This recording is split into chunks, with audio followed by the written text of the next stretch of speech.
So as I was singing, I was reminded of something that I learned a while ago. Back in the day of David, King David, he was nearing the end of his life. And at the end of Sabbath, at the end of Shabbat, if he was still alive, he would ask everybody to celebrate. And so people started having these celebratory meals at the end of Sabbath in their house because the king was still alive. And as tradition goes, after the king passed away, they continued these celebrations. They were called the King's Dinner. And so they continued to happen, like all traditions do, right? They just continued to happen for hundreds of years. And around the time of Messiah, after he had been resurrected, these people continued to meet after Sabbath to celebrate the King's Dinner. But some of these people in this dinner, they started talking about Messiah. And these meals took on this new identity of this was a time where the believers in Messiah would get together and they would eat together. And then after the Sabbath, they would begin to talk about the words of Messiah. They would talk about the words, they would remember the teachings, and they would share the teachings. And they would share the miracles that they experienced and the healings that they have witnessed and the things that have happened in their midst. And it became this opportunity to share all of the things that God was doing on this first day of the week, the evening of Saturday night after Shabbat. And sometimes there would be a rabbi that would be there and would teach late into the evening, if they're like Paul, who wasn't as popular as the Bridgertons, was that? Oh my God. Who, he clearly couldn't keep everybody's attention because somebody passed out and fell asleep, and, a few flights down, he had to go down and heal him this night, right? But it just reminds me, this is why we gather. Because we all hopefully had an opportunity to experience a day of rest, to reflect, to be with God, to enjoy this time, this opportunity that we can be with Him in time and space. And then we gather to talk about maybe some of the things that He has done in our life, maybe some of the things that we have witnessed and experienced. And we could talk about the things that have happened over the past week, and hopefully maybe they'll come out in some of the things we're talking about. But I wondered, as I was listening, if one of the things we're talking about tonight was one of the things that they discussed. What does this mean? What is this all about? And so there's a passage that I wanted to start this whole new sermon series on, the misunderstandings. And we were trying to figure out where we were going to start this whole thing. We have, hundreds of verses that we looked at. I thought, let's all collect these and try to figure this out. And it just kind of came to the forefront, this is where we should start. And as I thought about this, I thought, me and you, and I think your family, and Andrea, and Abby, we kind of all started here. Maybe you'll remember this later on. But this is a passage, this passage right here, kind of set the tone and the direction of the gathering, right? And it is Chorio un mathatio. Chorio un mathatio. That's what it is. Mathatio, not the end. You said the end, not the end. So now I'm thinking. And what does it mean, Jake? Oreos for Matt. That's right. Right. So that's how this ministry started, right? Oreos for Matthew. Close. It's a little bit different than that. And so it actually, the passage that you would know it under is Matthew 28, verse 19, which says what? It doesn't say the Great Commission. What does it say? Go in your going. Well, what does it say? What does your text say? Oh. I know we got to use our Bibles for this thing. Dang it. Can't we just talk about this? Does it begin with the authority given to Jesus? That's the previous verse. All authority on heaven and earth has been given. Yes, very good. But we're gonna touch on that in a few weeks. But this is a passage that I wanted to spend the first few weeks on. I wanted to discuss this because this is, I think, an important passage for us. And this is a passage that is probably been the most misunderstood if you work for a missions organization, like this is the very first thing that you hear, because like as missions, you're to go, right? We got to go send you out to the mission field. Your job at Crossroads, or your job at the Baptist Theological Seminary, whatever, your job is to go out to the nations and save the people, right? Because they're gonna go to hell if you don't get them, saved, right? They turn or burn. There's all these missionary tactics that we use, and you can go down to the French Quarter at certain times of the month, and they have all kinds of signs that you can read, right? There's all kinds of things that point to this passage. And I want to back up and go to here because we get so focused on the going. We get so focused on the idea of we're to go and to make disciples, that I wanted to break this down for you. And it's kind of fun that this is maybe a smaller group so we can have a better discussion about this. But perio un mathatio is interesting because the very first word there, perio, which is what we get the word go, I'm going to get technical for a minute, is an aorist passive participle.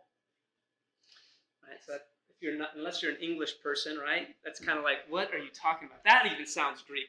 Right? But an aorist passive participle, where aorist is the meaning that it is something that has already been done. It's not a future thing to do. It's something that has already been done or is in the presence of being doing. It's a continuing action that is maybe still at work, or almost still doing something in you, or even to the point where it could be something that is doing to you or something that is moving you. This is the idea of the aorist poreo. It's this idea that going isn't necessarily something that you're choosing to do. It's something that you've been kind of swept away in, and it's carrying you. It's moving you. It's causing you. And so a better way to say this is, instead of saying go, it's the idea of, maybe instead of go, it's the idea of having been caused. Or sometimes we say, you said it, you've heard us say this so many times, we're in your going, right? It's something that has already happened, or it's already happening. It's something that is being caused to you. It's having been caused to walk, or as you have been going. What is the state that causes us to be swept away? What is it? What is this state that have you ever found yourself in a state where you're just caught up and you were swept in this, and you didn't necessarily understand it, you didn't know why you're doing it, but you were doing it. You were already a part of it. Have you ever experienced that? Maybe? Kind of? I mean, there's many different ways we could experience this state. Maybe it's a state of emotion. Maybe you've experienced a healing. Maybe you've experienced something, a miracle that has taken place. Maybe you've experienced some type of restoration that you didn't think was possible.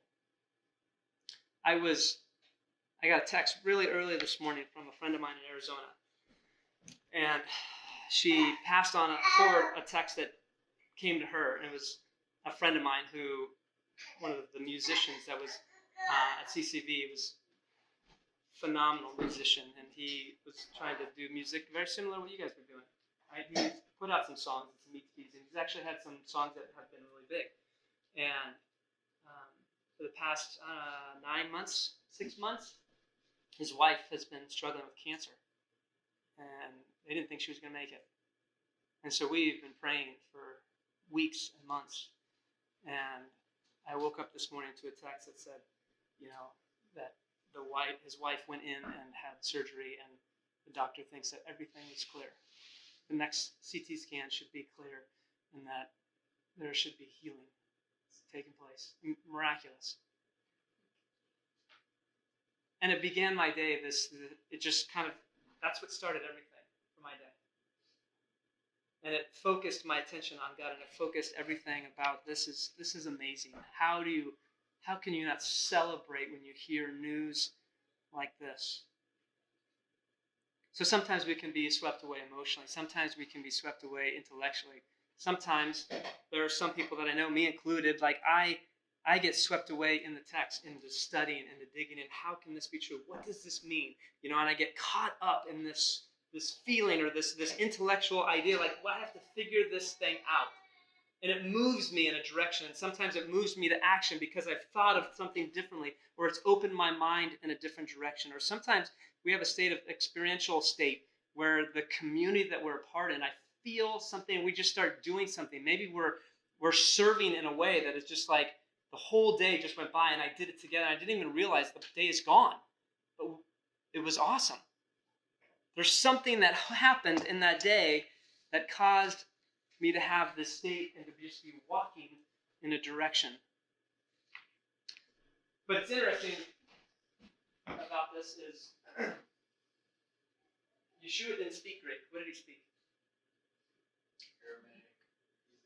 Aramaic or Hebrew, right? And in Hebrew, what's the word for real? It is halak, right? Halak is the word that more than likely he would have used. And it means to walk, but it also means not just literally you're walking. It means that the person who is walking in the covenant. What's the covenant? What's the covenant? What? Okay, that's one covenant. Absolutely. Yeah. What else? Yeah. What covenant? Well, I take that back. Let me phrase it a different way. This person walks by the covenant. So somebody who walks by the covenant, or maybe I should say plural, the covenants. When you think of the covenants, what do you think of? Where do you find the covenants? The Torah, right? In the Torah, you find all the covenants. You find the Abrahamic covenant. You find the covenant with Jacob. You find the Davidic covenant. You find all of these different covenants in the Torah and in the prophets and so on and so forth. So there's multiple covenants. And so somebody that halak, somebody who walks by the covenant, what does that look like? Okay. Somebody like a religious person. Somebody who lives by what? By the words of his religion, right? The words of, in this case, the Torah. Right? Those who walk by the Torah, or sometimes not just the Torah, but maybe how their rabbi interpreted the Torah. Right? You can read the Torah, but then your rabbi might say, this is how we apply it. This is how we do it. And the person who walks by halak just seems different, right? Because he's living in a way that's not necessarily the norm of everybody else. He's being caused to live a different way. So then usually we translate it therefore, right, which we can look back and forth, but the easiest thing to say is that it also can be translated then. We don't need to go a whole lot into that word, but the idea is just, it's either therefore, having been caused therefore, or having been caused then. Because then what's the next word? You all know this.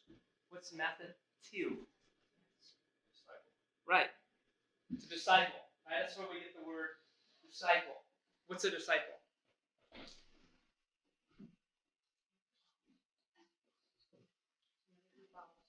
What's that? Somebody who follows somebody. Right. Is that it? It's a student, right? It's in Greek. It's a learner, right? And it's where it's actually mathatio is where we get the word mathematics. Interestingly enough. But it was translated later into Latin into disciplo, which comes from the Latin disco, which means to learn, right? So it is somebody who learns, right? But it's a little bit deeper than that. The idea of a learner is somebody that is open to learning. It's not somebody who's forced to learn. It's not somebody who's just, you have to be poured into it. Mathatio is somebody who has an open mind, who wants to learn. One who is actually seeking to learn so that they can live their life to their fullest potential. That's what a disciple is. Somebody who says, I want to learn as much as I can because I want to be the best so that I can actually be for the kingdom of God.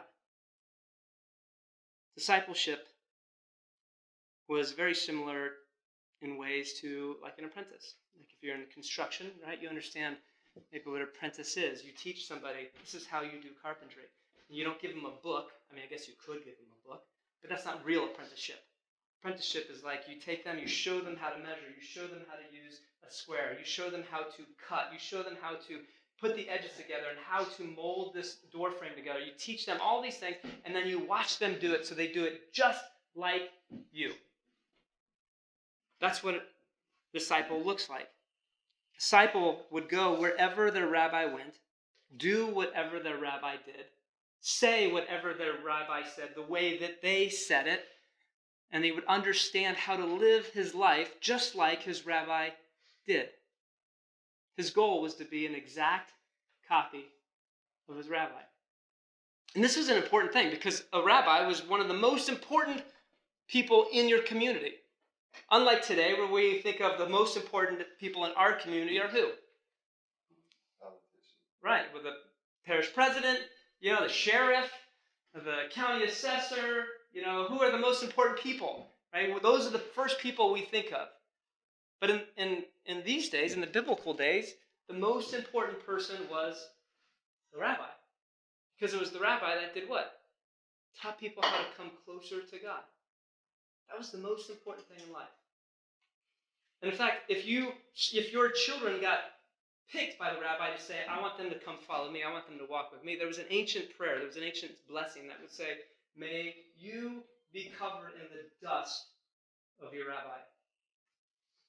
The idea being that you would walk so close behind your rabbi that the dust from his sandals would be covering you because you would be so close that you would want to hear every single thing that he said. Which meant that a disciple was willing to endure the hardship of this process. Because sometimes rabbis would travel. Sometimes these rabbis wouldn't have a place to sleep. Sometimes they wouldn't have a place to rest. Sometimes these disciples would have to leave their families for long periods of time. It took responsibility to be a disciple. But as I looked at that, I thought, here's something that's really important that sometimes we miss. There's a profound connection between responsibility and meaning. There's a lot of people that are searching for meaning in life. What am I supposed to be doing with my life? How can I be happy in life? What am I supposed to be doing? And I think that the rabbis understood this. That the more that we pursue responsibility, the more meaning we find in life. And through that pursuit of responsibility, taking on things, recognizing this needs to be taken care of. Somebody needs to do this. I'll step up and do this. I will be responsible for this. I find meaning in that. And it's in that meaning that I find joy. I find contentment. Poreo un mathatio. Chalak, the Hebrew word is talmidim. Plural. As I was thinking of this, I couldn't stop thinking about a parable that you should have talked about. So I'm going to ask you to open up to Matthew 13. But I need 4 people, and I want 4 different people to read each one of the seeds. So who wants to read the first seed? It's verses 3 through 9.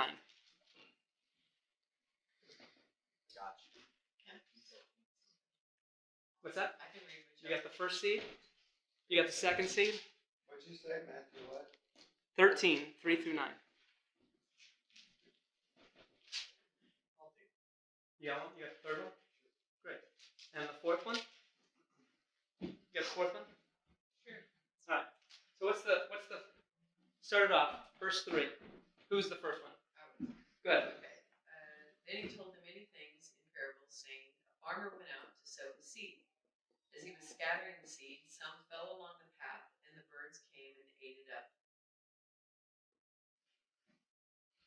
Next. 9. Who is number 2?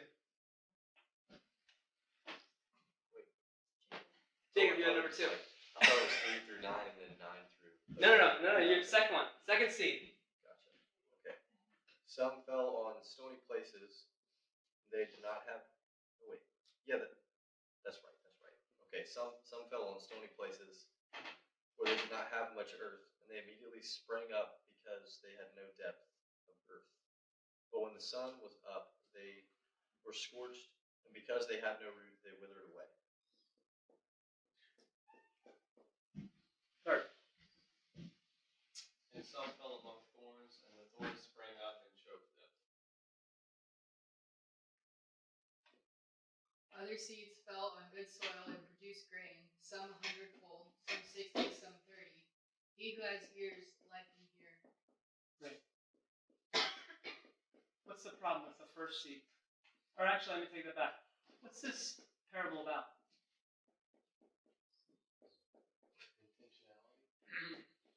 Intentionality? Okay. Making disciples. Making disciples. It's about Jesus. What's it about? Jake, what's it about?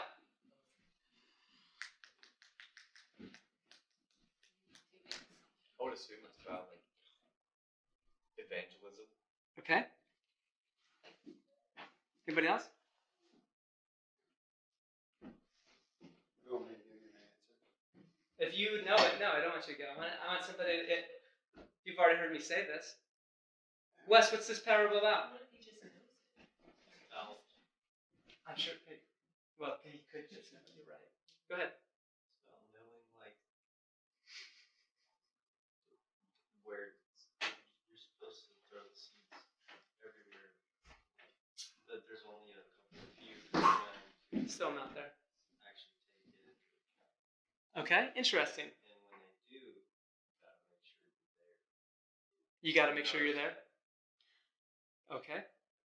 Bruce? Well, Wow. What is it? What's this parable about? it's about seeds. It's about seeds.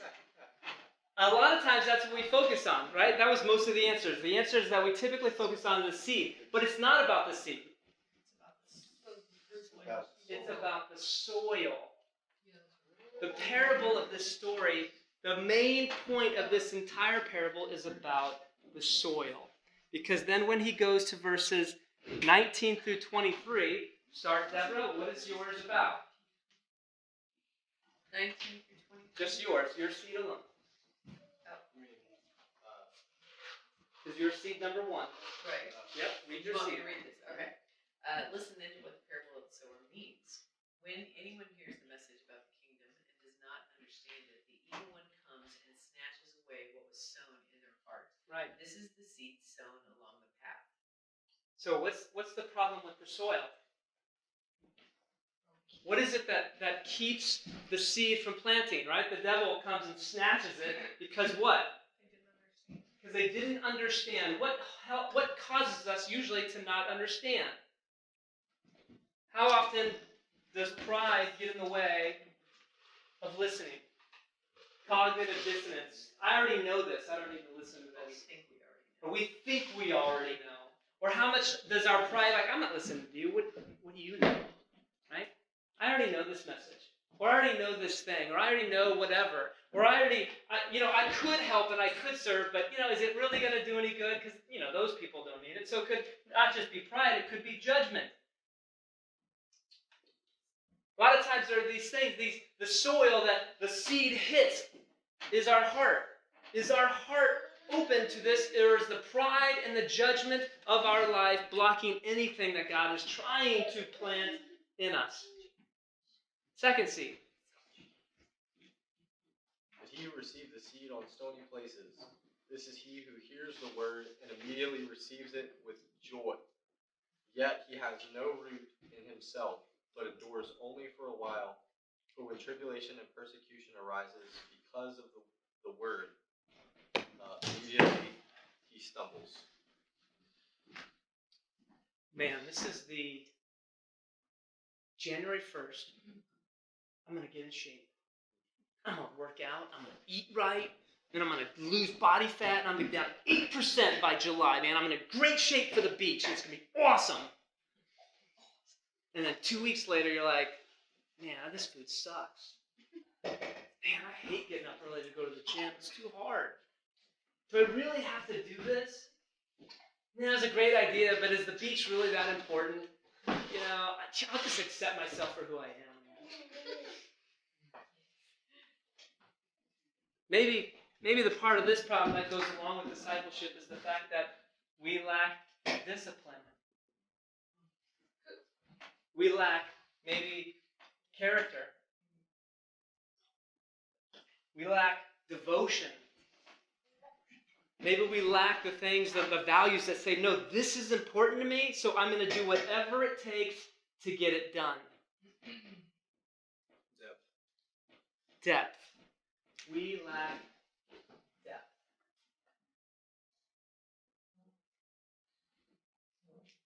Number 3. Now he who received seed among the thorns is he who hears the word, and the cares of this world and the deceitfulness of riches choke the word, and he becomes unfruitful. What chokes the word? The cares of this world. Cares of this world, the worries, the deceitfulness, the worry, the anxiety of what? The world. What the world thinks. Man, I want to walk this way, but I don't know, Jake might make fun of me. I want to do this, but, you know, if I do this, people are going to think I'm strange. Or if I'm doing this and it's hard, if I do this, I might cause me to have problems in my job. Or I might have to do something that I really don't like to do, so I'm so afraid of doing this, or so afraid of what people are going to say if I actually live this way, that, I can't do this. The worries of the world, what the world thinks, what the world does, the way the culture says, this is how you should live. And the Bible says, well, what about this? Which one do you pursue? Which one do you follow? And the 4th one is what? As for what was sown on good soil, this is the one who hears the word and understands it. He indeed bears fruit and yields, in one case 100-fold, in another 60, and another 30. Are we ready to receive what's being thrown at us? Are we ready to receive the things that God has given us? This is all about just humility.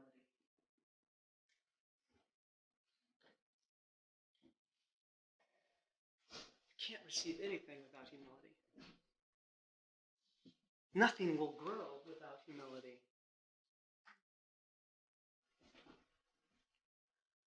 This parable is not about the seed.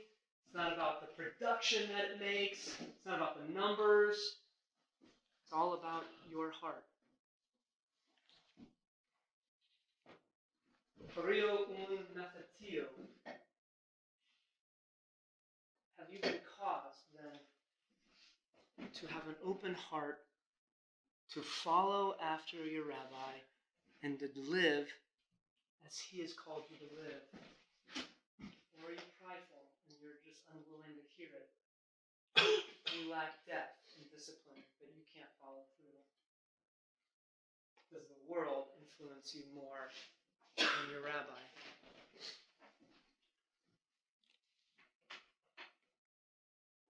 When I looked at this verse, there was many rabbis that quoted a previous verse from Joshua. It was kind of their proof text to why discipleship was so important. And this verse you'll probably know. It's Joshua 1:8. It says this: "Do not let the book of the Torah depart from your mouth, but you shall meditate on it day and night, so that you guard to do according to all that is written in it. For then you shall make your way prosperous and act wisely." This is an ancient idea that children had memorized. That if we actually consume this and we think about it and we meditate on it, it's the first thing that we think about when we wake up. It's the last thing we think about when we go to bed. And it's this idea that throughout the day, I'm going to be thinking about the thing that I just read this morning, or the passage that I just read, or the prayer that I had, or the things that I've witnessed that I saw God do. I'm going to meditate on these things through the day, because if I do, my way will be prosperous. By being caused to live in this way, something inside me is going to create produce. Not that I did, but because all I did was just do these things and study and meditate and live this out, God will then do something great through me. And people will see that as prosperity. People will see there's something wise about you. There's something great about you. I mean, I can't really put my finger on it, but there's something. And everything that you're a part of, something good happens. Why is that?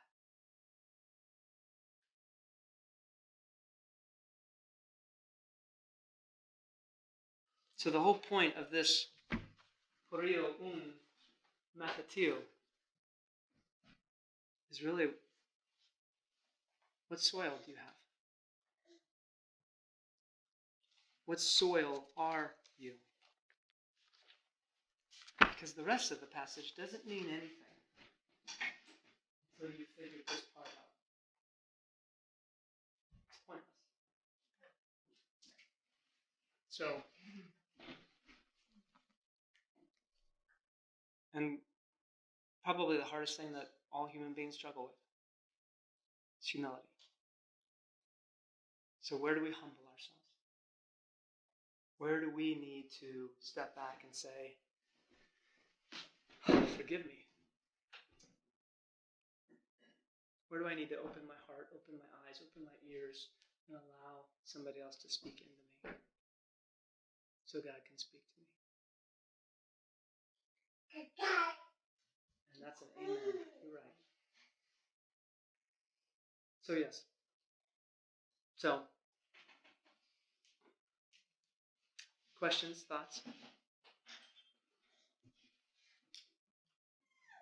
The word in the word anxiety section was thorns, and I thought about the word snag. It's the you were asking what in the world hangs you up. In this one? Yeah, the word was thorn. I thought it's kind of the picture that you get snagged on things, or you're trying to walk down that path and something grabs you, like the worry about what someone thinks, or the judgment and all that kind of stuff. Uh-huh. And then you said, it made me snicker. You said it's about produce. And I thought, not the free kind that you catch from other people, but the kind that costs you something and it's hard and it's difficult. And Right. So it's not free. And it made me think, as you think, like, it takes responsibility to make this soil good, doesn't it? Like, you gotta till it. You gotta put the right manure in it and fertilize it. It takes time. Yeah, that's good. I kind of feel like they should have, like, when he was writing about the parable, I feel like they should have changed. Maybe this is more of like a Greek mindset, American mindset. Maybe it shouldn't have been thorns. It should have been something more like gold. Or just something that like thorns makes it sound like it hurts, like you can't get out of it, but you want to. But like people that struggle with that struggle not with trying to get out of it. It's like overcoming the fear of getting out of it. You know, it's like it's golden handcuffs. You know, you're locked in because it provides you stability and a sense of security. Which in turn makes you feel like you can't get out of it. Right. But it's more like golden handcuffs than it is. Well, it's a thorn because the thorn kills the plant, right? Destroys it. So all of these are farming metaphors. So you know, like if you haven't tended the soil right, you'll have weeds that come and destroy the good plant. So here you have a good plant that has been consumed by the world that doesn't feel like they can get out of it. And it kills them. Because they probably know the worry, anxiety, like this is what I should be doing, but I can't. Yeah, like I'm stuck. Yeah, that makes sense. There's a lot of factors at play here. I mean, you see, it's not only the heart, it's also the surroundings around.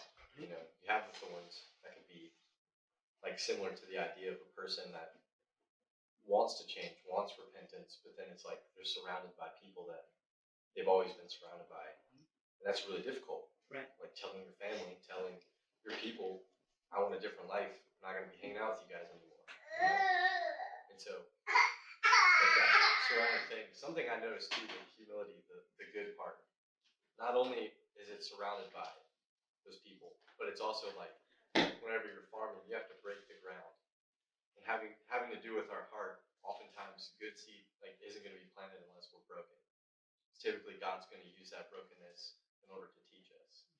When we're like on a path, when we're surrounded by rocks, we're just like Harvey. You know, we think we have it figured out, and like that's the pride of it. God's going to do things in our lives and give us seeds, but we're so kind of stuck in our ways that we're not open to receive it. We're not ready to receive it. And it's not until something happens where He's breaking us up on the inside. And sometimes, seed yeah. is given in.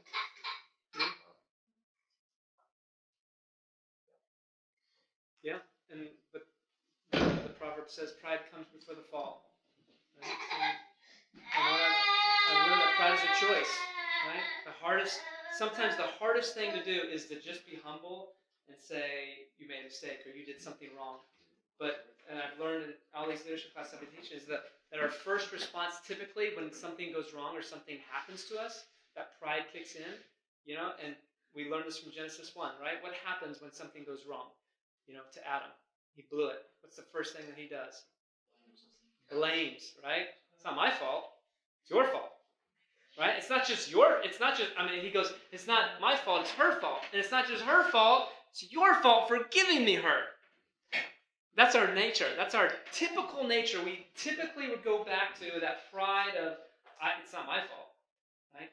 Which puts us somewhere in this category, right? It's not me, right? But what would happen if we just humbled ourselves and say, you know what, I was wrong. You know what, I should have done that. Problem usually subsides quickly. What would happen if we just humbled ourselves to God and said, all right, God, I know you're right. This is what I should do.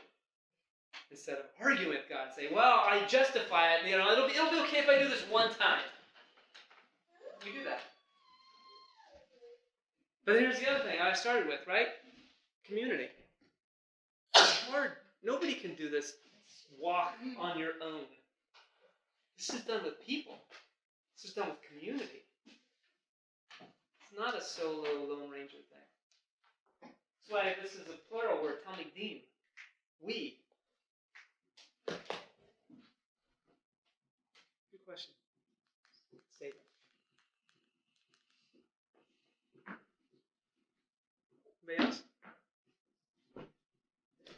Senor Bruce. It stuck out to me that in the 28th, I looked at just comparing the translations and stuff. In Matthew 28, where is it at there? Therefore, go and make people from all nations into Talmudim, immersing them into the reality of the Father. That statement stuck out to me. I mean, the Son and the Holy Spirit. Ruach HaKodesh, right? Mm-hmm. But that just stuck out to me. Immersing them into the reality of the Father. It's a pretty all-encompassing. We're going to get to that in a couple weeks. There's a lot. There's a lot to this one sentence, right? There's a lot.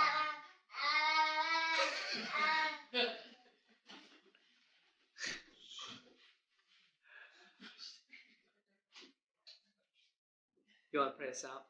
Sure. Thank you.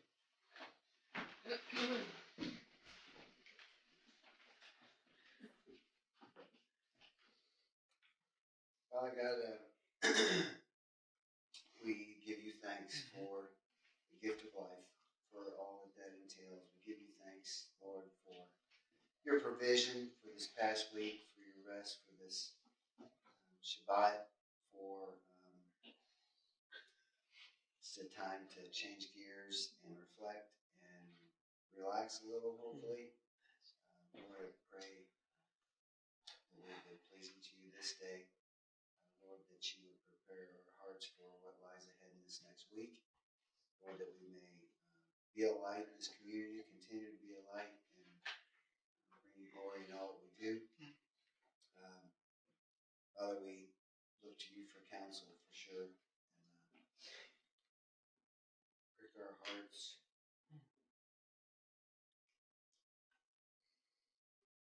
Do whatever needs to be done to lead us in the direction you would have us to go, Lord. We thank you for your teaching. Lord, we thank you for this community and continue to guide us. And again, we give you thanks for who you are, what you mean to us, what you mean to our families, what you mean to our community. Lord, may we grow cities, for sure. Lord, we just lift all these things up in your son's name. Amen.